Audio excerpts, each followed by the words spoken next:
آپ صلی اللہ علیہ وآلہ وسلم نے فرمایا، ابلیس کا تخت پانی پر ہے، وہاں سے وہ اپنے لشکر روانہ کرتا ہے۔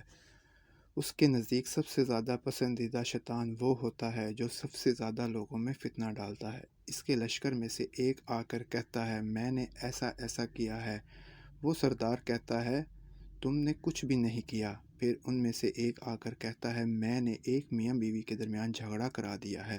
وہ اس کو اپنے قریب کر کے کہتا ہے، ہاں تم نے بہت اچھا کام کیا ہے، اور اس کو گلے لگا لیتا ہے۔ میاں بیوی میں اختلاف پیدا کرنے شیطان کے نزدیک سب سے بہترین کام ہے، اس لیے ہے کہ ان کے اختلافات سے صرف دو انسانوں ہی کے درمیان نہیں بلکہ دو خاندانوں کے درمیان ہو جاتا ہے، جس کے نتائج بہت ہی برے نکلتے ہیں۔ لہٰذا میاں بیوی کو ایسے موقع پر اعوذ باللہ من الشیطان الرجیم پڑھنی چاہیے۔